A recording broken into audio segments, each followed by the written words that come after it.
My name's Jack Morales. I'm 29, and my life is measured in coffee refills and the sound of a bell over a glass door at 2 a.m. I work the night shift at a Maggie's Diner, a chrome and neon box planted on the side of Highway 50 in the Nevada desert. People call it the loneliest road in America, but that's only true if you don't know the regulars, the truckers who can back a rig into a spot with their eyes closed, the graveyard shift nurses, the casino workers, the locals who hate cooking for themselves past midnight.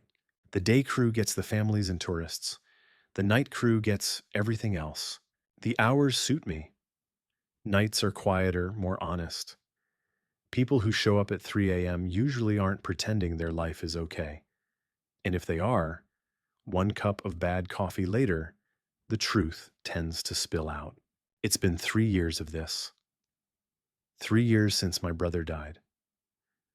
3 years since I blew out my shot at being a real chef at a fancy place in Reno because grief doesn't care about ticket times or food critics.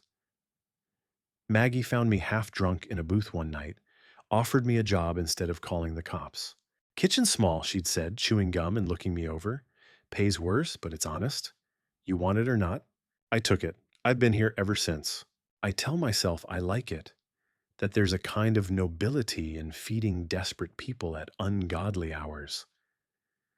Mostly it's just easier than admitting I'm afraid to want more. The night it all changed started like any other. Too much coffee, not enough tips, a jukebox stuck on classic rock because the regular who controlled it had gone to California for a funeral. It was a little after 1 when the bell over the door chimed.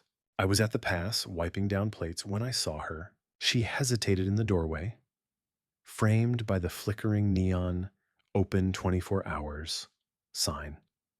The desert wind pressed her thin jacket tight against her body. Her hair, dark, shoulder length, tangled by the night, was pulled into the messiest excuse for a ponytail I'd ever seen. She held a backpack in one hand, knuckles white around the strap. What caught my eye wasn't how out of place she looked in a dusty highway diner. It was her shoes. No one walks into Maggie's at 1 a.m. wearing one shoe and one sock. Her left foot had a dirty white sneaker. Her right was just a sock, gray with road grime. She glanced around, eyes darting from the counter to the booths to the bathrooms like she was calculating exit routes. I'd seen that look before. Truckers avoiding DUIs, guys hiding from their wives, kids running from something they didn't have a name for yet. The only other customer was Gary, a long-haul regular nursing his usual meatloaf and coffee. He barely looked up. Maggie, who'd been refilling the sugar caddies, pasted on her welcome to Maggie's. We don't judge, but we absolutely do smile. Sit wherever you like, hun, she called. The woman nodded, swallowed, and slid into the corner booth farthest from the windows, like she wanted to be invisible and close to the wall at the same time. Maggie shot me a look, the kind of look that said, keep an eye on that one. I wiped my hands on my apron and stepped into the dining area. Up close, I could see her better. Early 20s, maybe. Pretty in a way that had nothing to do with makeup. Freckles, dark eyes, a small scar at her chin, like she'd fallen hard once and gotten up anyway. The collar of her t-shirt peeked out from under the jacket, stretched and faded. A bruise was blossoming along the side of her neck, half hidden by hair. Coffee? I asked, keeping my voice light. She flinched like I'd shouted. Then she forced herself to look at me. Please, she said. Her voice was hoarse, as if she hadn't used it in a while, or had been using it to scream. Coming right up. I slid a laminated menu toward her. Kitchen's still open. Burgers, breakfast, meatloaf if you hate yourself. You name it. She tried to smile. It didn't quite make it. I might just start with coffee. Sure. I went back to the counter, poured her a fresh cup from the pot I kept aside for people who looked like they needed something better than sludge, and carried it over. As I set it down, her hands shook, not just a shiver, full tremor, cup rattling on the saucer. Careful, I said, steadying it. This stuff's dangerous. It's almost coffee. That earned me a tiny huff of laughter. A win. Thank you, she said. Need anything else? Just holler. I gestured towards the bathrooms. Restrooms are in the back, right by the jukebox that only plays Springsteen. Her gaze flicked to the restroom sign, then back to the coffee like it was her lifeline. Okay, she murmured. I headed back to the kitchen, but I didn't stop watching her. She gulped the coffee like she was trying to fill an empty tank, barely noticing the heat. She kept glancing at the windows, then the door, then the parking lot, where a handful of trucks idled under the sodium lights. After 10 minutes, she relaxed just enough for the exhaustion to show. Her shoulders sagged. Her chin nearly touched her chest. Her eyes fluttered closed for a second, then snapped open again like she was afraid of what might happen if she slept. Maggie slid in next to me at the pass, following my line of sight. She's trouble, Maggie said quietly. Maybe, I replied. Or maybe trouble happened to her? Maggie snorted. You and your rescue complex. Take her order before she passes out on my vinyl. I grabbed my notepad even though I didn't need it and went back over. Decide on heartbreak or indigestion, I asked, tapping the menu. She blinked at it like she'd forgotten it was there. Pancakes, she said finally. If that's okay. Pancakes are always okay. Just one? She added. As cheap as you can make it. I pretended not to hear the last part. Stack of 3, I said. On the house? First time here? Her throat worked. Yeah. Then you get the newbie special. She looked like she wanted to argue, then gave up.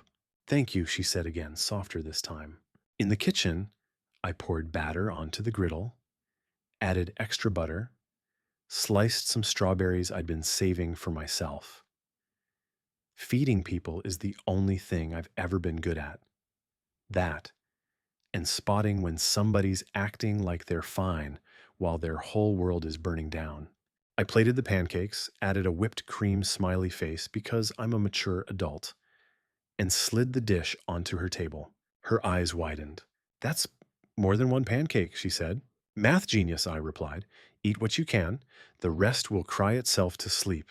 The corner of her mouth twitched. She picked up the fork, cut a piece, and when she tasted it, her eyes closed for a second. That look, that tiny flicker of relief, hit me somewhere I thought had burned out. She didn't demolish the plate, but she ate more than I expected. When she was done, she pushed the dish away and pressed the heels of her hands into her eyes. You okay? I asked quietly. She shrugged. Define okay. Not bleeding on the floor? No. Not currently on fire? Also no. Then your diner okay, I said. It's a low bar. She laughed, a real one this time, and then clapped a hand over her mouth like she hadn't meant to let it out. What's your name? I asked. She hesitated, then said, Riley. Nice to meet you, Riley. I'm Jack. Jack. She tasted the name like she was filing it away under safe people or potential mistakes. Where are you headed? I tried. East, she said. East is big. Anywhere that isn't back there. She jerked her chin toward the darkness beyond the windows.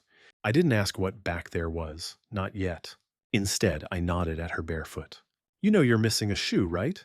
I said. She looked down, as if she might see it hiding under the table. Yeah, she said. I noticed. Car trouble? I asked. No car.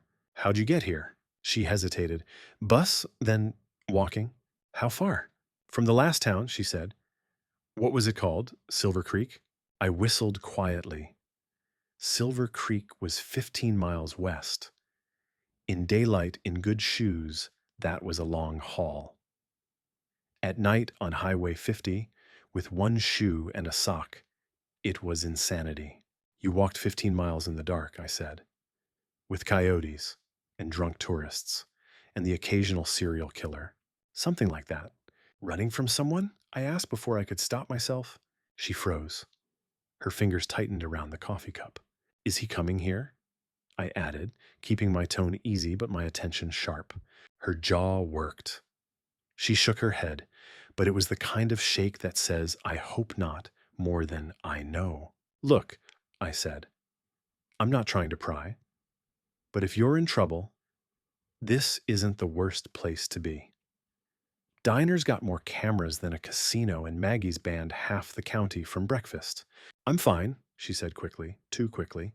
Cool, I said. Let me know if you decide to upgrade to actually fine, though. We've got a special on that, too. I started to walk away, giving her space. Jack, she said. I turned. Sorry, she muttered. I just. Is it okay if I stay a while? I'll order more. Or I can wash dishes or something. I just need a place that isn't outside. For a little bit. Her eyes were shiny in the harsh diner lights. No makeup, no performance, just raw animal fear. Yeah, I said. You can stay. For as long as you want tonight. Relief crashed over her so hard she sagged against the booth. Thank you, she whispered. Bathroom's in the back, I said. You can clean up if you want. I'll keep your stuff here. She hesitated, then slid out of the booth. When she stood, she winced, favoring her socked foot. You got blisters? I asked. Just road, she said. I'll find something, I told her. Go, take your time. She nodded, clutching her backpack strap like it was a lifeline, and limped towards the restrooms. The moment the door shut behind her, Maggie appeared at my elbow like she'd been summoned. You picking up strays now? She asked. Look at her, I said. She walked from Silver Creek. Something happened. Something's always happening to people out here, Maggie replied. That doesn't make them your responsibility. Maybe not, I said. But she asked to stay. What was I supposed to do? Send her back into the dark? Maggie chewed her gum, considering. Fine, she said eventually. She can sit in the back booth until sunrise. You give her some eggs if she wants them. But if any trouble walks through that door looking for her, you let me handle it. You? I raised an eyebrow. Maggie was 60, 5 foot nothing, with hair dyed a shade of red not found in nature. She snorted. Honey, I've been throwing drunks out of diners since before you were born. I'll be fine. Riley stayed through the night. She washed up in the bathroom, emerging with wet hair combed back and her face a little less gray. I found an old pair of socks in my car I hadn't used in months, gave them to her. She pulled them on, grateful, then tucked her legs under her like she was trying to occupy as little space as possible. Between the occasional order from truckers and a drunk bachelor party that stumbled in near 3, I drifted back to her booth, refilling her coffee and tossing out little conversational hooks. She answered some, dodged others. I learned she was 24, that she liked French toast more than pancakes, that she used to draw a lot, but somewhere along the line stopped. I didn't learn why she had a bruise on her neck, or why every time the bell over the door rang, she flinched like someone had fired a gun. At 5:30, the sky started turning pale purple over the desert. The truckers filtered out. The morning prep cook arrived, yawning and complaining about his commute. Riley watched the light change through the window, like she couldn't decide whether sunrise was good news or not. I should go, she said eventually, fingers knotted around the coffee mug. Where? I asked. East, she said again. There's a bus at 8, right? The one that stops here? Yeah, I said. You can catch it at the Shell station. She nodded, slid out of the booth, and reached for her backpack. How much do I owe you? She asked. For what? The coffee, the pancakes, the space. I shook my head. It's covered. I can't. Consider it a promotional sample, I said. First night's free. She looked like it physically hurt her to accept it. I'll pay you back, she said, someday. Buy a stranger breakfast, I replied. Call it even. She stared at me for a long moment. Then, impulsively, she dug into her backpack, pulled out a small spiral notebook, and tore off a corner of paper. She scribbled something on it and slid it across the table. If you ever get out of here, she said, look me up. I glanced down. A name I already knew. Riley. And beneath it, a number and a city. Denver. You're sure you'll be okay? I asked. She forced a smile. I've made it this far. She turned to go, then hesitated. Jack? Yeah? Thank you.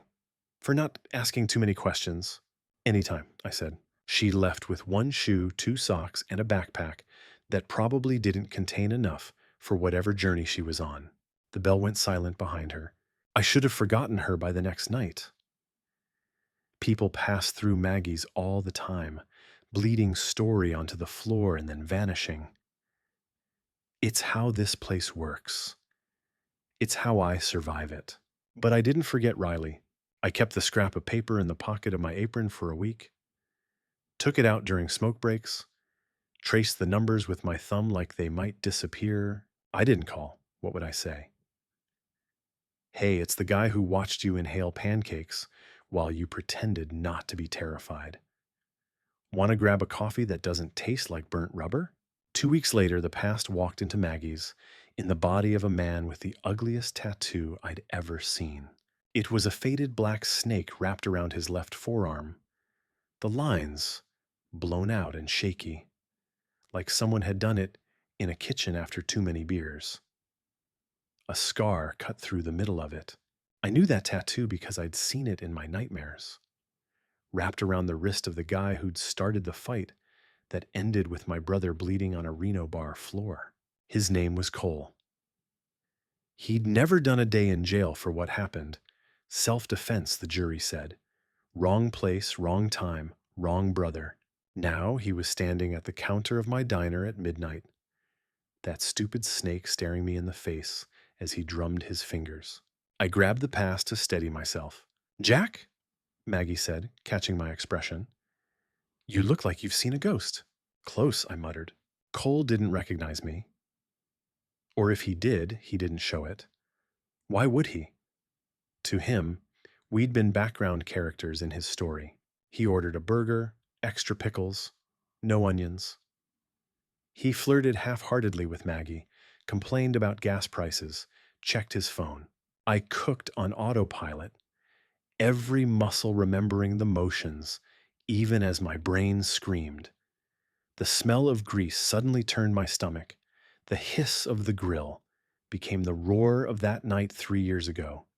Shouting, breaking glass. My brother's voice cut off mid-laugh. I slid the plate up on the pass, rung the bell. Order up, I said, voice too tight. As Maggie picked it up, Cole's phone buzzed. He glanced at the screen and a photo lit up for a second. A woman's face, smiling, cheek pressed against his. It was Riley. My stomach dropped so hard I had to sit down. The photo was from happier times, if such a thing existed with him.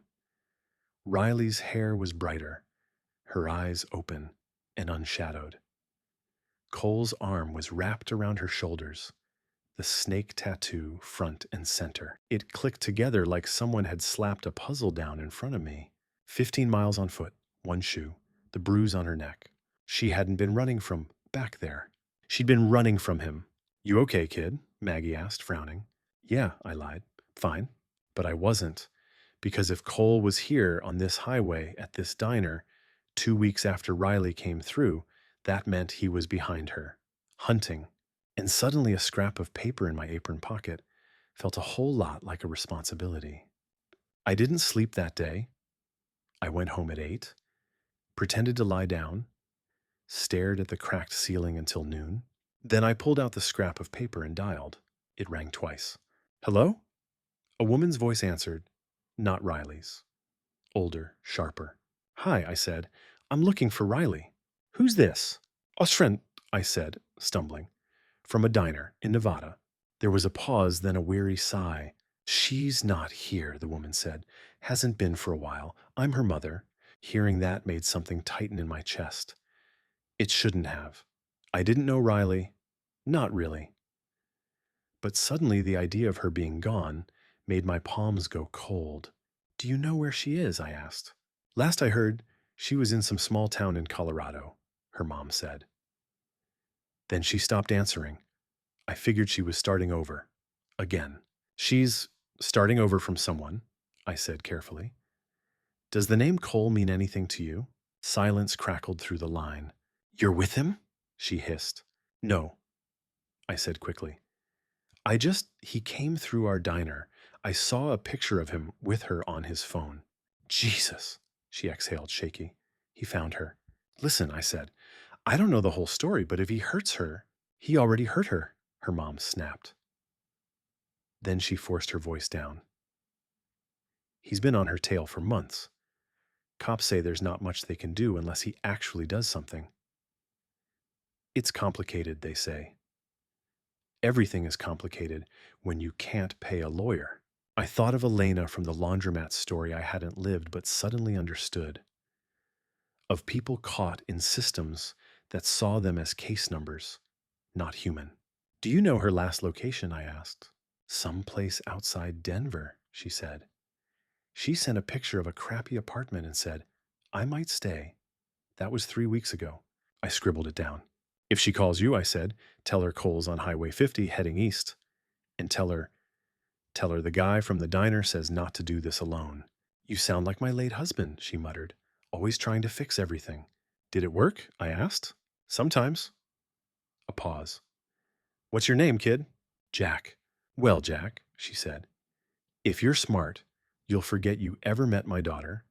That boy is poison, and he drags everything down with him. I'll keep that in mind, I said. She hung up. I stared at the phone for a long time. Then I clocked in early. Maggie, I said as I tied on my apron, I need a favor. You just got a raise? She asked. I need a couple days off. She barked a laugh. You? You hate days off. I know, but this is important. She studied my face, chewing her gum slowly. This about the girl? She asked. Yeah. Her boyfriend? Yeah. Cops? Useless. She sighed. Always are until someone bleeds on the floor. I'll be back, I said. If I don't at least try to warn her and something happens, you'll hate yourself more than you already do, she finished. I blinked. You think I hate myself? She snorted. You sleep in your truck outside your dead brother's apartment building on his birthday. You think I don't see things? I swallowed. So, I said, can I go? She rolled her eyes. Take the weekend, she said. But if you get shot, I'm not hiring a replacement. I'm too old to train new line cooks. I smiled, throat tight. Yes, ma'am. And Jack, she added, don't be a hero. Heroes die. Be smart. The drive to Colorado felt shorter than it should have. Hours blurred into stretches of asphalt and gas station restrooms. The desert gave way to mountains, the air thinning and sharpening as I climbed. I used every scrap of information I had from Riley's mom, cross-checked it with the picture I'd seen on Cole's phone, which I'd pulled from my brain more times than was healthy. I found the apartment complex on the edge of Denver just before dusk. It was the kind of place built in the 70s and never updated. Brown siding, metal railings, parking lot with more oil stains than cars. I didn't go up right away. I sat in my truck, hands on the wheel, heart pounding. What was I doing? I was a fry cook with a past and a messed up brain, not a detective, not a hero. But I also knew what it felt like to realize too late that you could have done something and didn't. That feeling had been rotting in my gut for 3 years. I got out, climbed the stairs, found the door number Riley's mom had given me. I knocked. Nothing. I knocked again, louder. Footsteps, a chain sliding. The door opened a crack. Riley peered out, one eye visible through the gap. When she saw me, she inhaled sharply. Jack, she whispered. Hey, I said, suddenly unsure what to do with my hands. Nice place. Needs a jukebox. She stared, then scrambled with the chain. The door flew open and she grabbed my arm, yanking me inside. What are you doing here? She hissed, slamming the door behind me. Hi, I said. Nice to see you too. Jack, she said again, like saying my name might conjure logic. You're in Colorado. Your geography's solid, I said. That's good. This isn't funny. Didn't say it was. She paced the tiny living room like a trapped animal. The apartment was sparse. A couch, a tiny table, a sketchbook on the floor, a half-finished drawing of the diner I hadn't known she'd been doing. You shouldn't be here, she muttered. I watched her walk back and forth, every circuit tightening the coil in my chest. Cole came through the diner, I said quietly. 2 weeks ago. She stopped dead.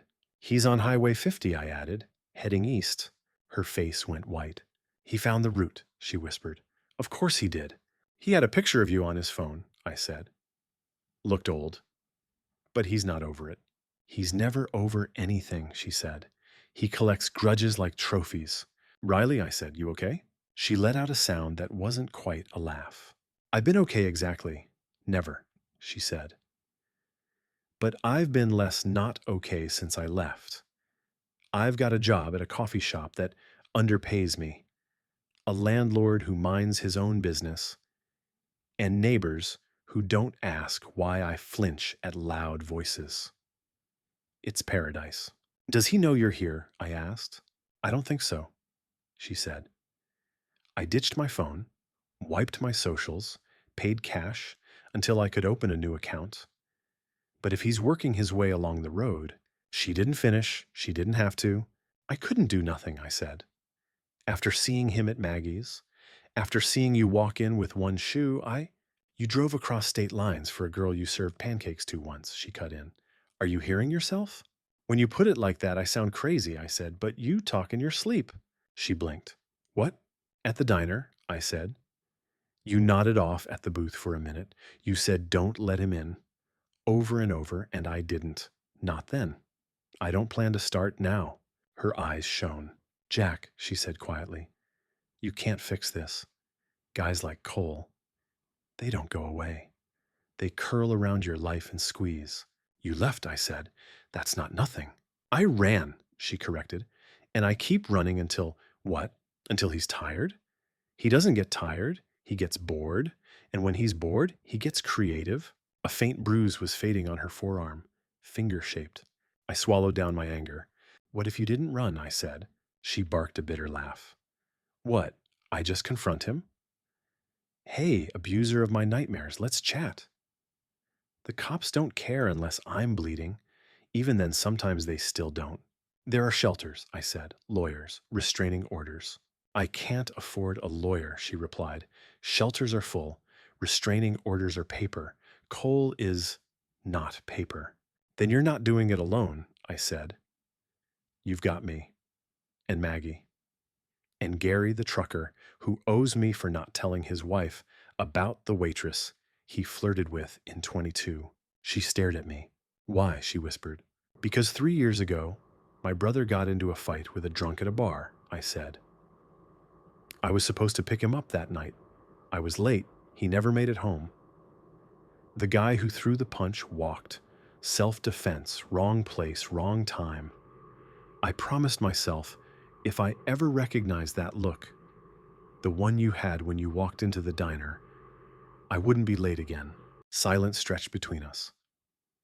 Outside, a car door slammed, somewhere far away. Someone laughed in the hallway. Riley sank down onto the couch. I don't know what to do, she said. I'm so tired of being scared. Then we make a plan, I said. We stop reacting and start acting. You're an artist.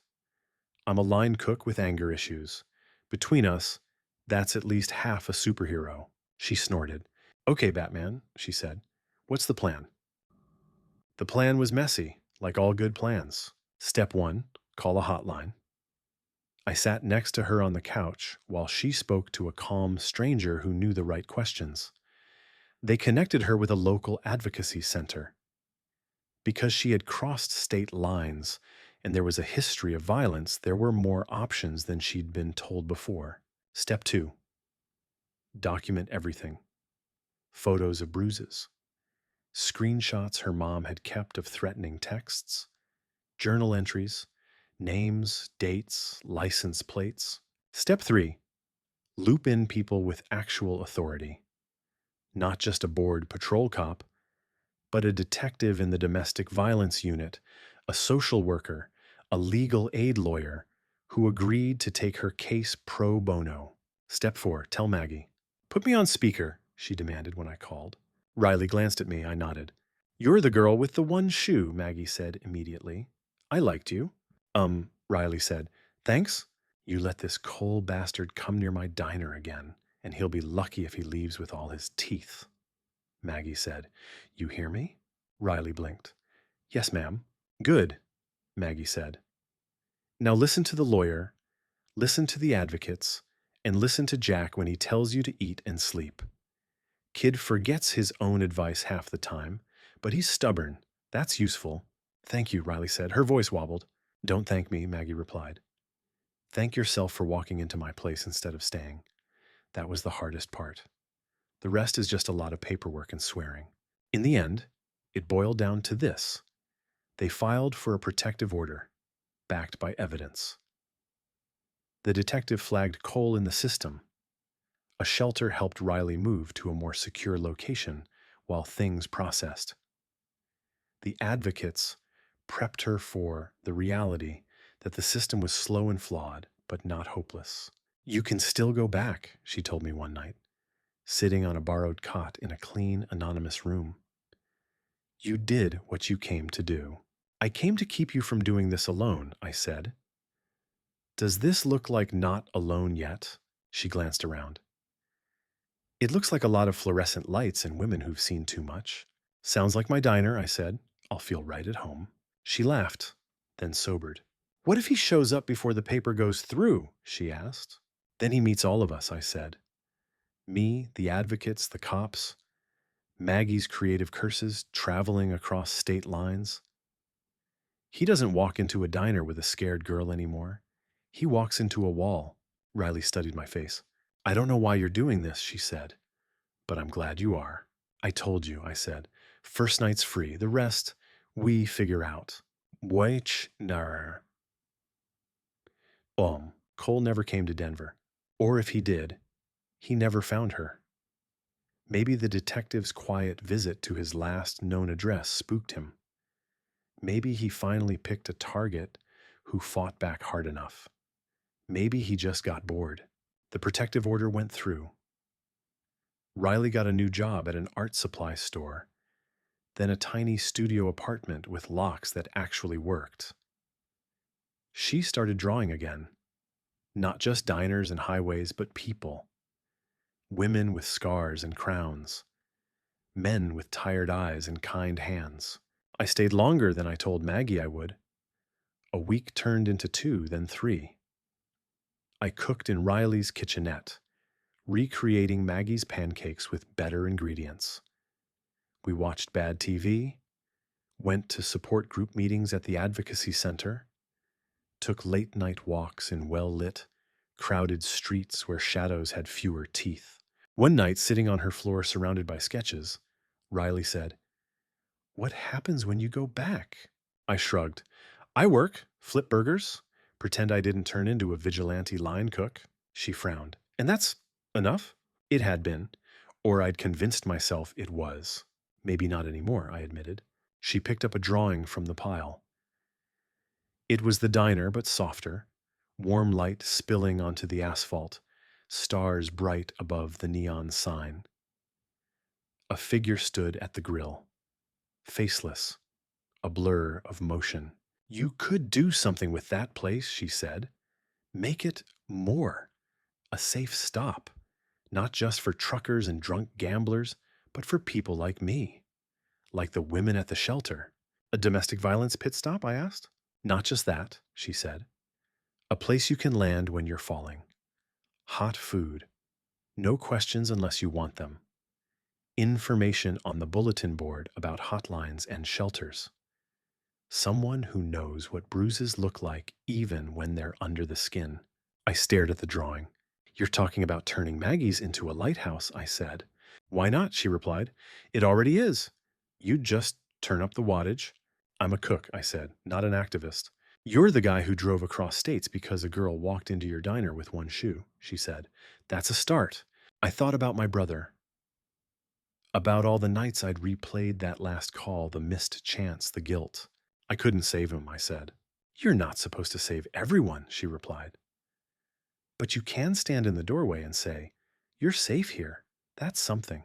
The idea lodged in my chest and refused to leave. 6 months later, there was a new sign on the bulletin board at Maggie's diner. It was small, tucked between the classifieds and the guitar lessons cheap flyer. At first glance, it looked like any other notice. "Need help? You're not alone. National Domestic Violence. Hotline. 1-800-799 SAFE. Local advocate. Number. You can ask for the pancake special if you need a private word. Maggie pretended not to know how it got there. Gary pretended not to see it. But I caught customers' eyes lingering on it, their fingers tracing the edges, their phones quietly snapping pictures. Sometimes women came in alone, scanning the room before sliding into a booth. Sometimes men stared at it too long, their jaws tight. Sometimes couples glanced at it together, silent conversation passing between them. Every time someone ordered the pancake special in a voice that shook, I knew what to do. I poured the good coffee. I made the pancakes just right. And when they were ready, I walked over and said, "You're safe here for as long as you need. We've got people you can call. You don't have to do this alone." Sometimes they took the card. Sometimes they didn't. Sometimes they cried. Sometimes they just ate in silence, clutching the menu so hard their knuckles went white. I didn't fix everything. I wasn't a hero. I was a guy with a grill and a history. But I stood in the doorway, and sometimes that made the difference. Riley came back through the diner door one year to the day after she'd limped in with one shoe. This time she wore boots, both of them. She stood there in the neon light, hair shorter now, eyes sharper but lighter. "Nice place," she said. "Needs better art on the walls." "We're working on it," I replied. She crossed the room, dropped her backpack on the same corner booth, and smiled. "Pancake special," she said. I raised an eyebrow. "That code's for people in trouble." She held my gaze. "I am," she said, "but a different kind." "What kind?" "The kind that fell for a line cook who thinks he's not allowed to move on," she said. "And I'd like to file a formal complaint." My heart did something stupid in my chest. "I'm listening," I said. She took a breath, like she was about to step off a cliff again. "I'm tired of running away," she said. "From him, from home, from myself. I want to run toward something, toward you. If you want that too." Noise from the grill faded. The hum of the refrigerators became distant.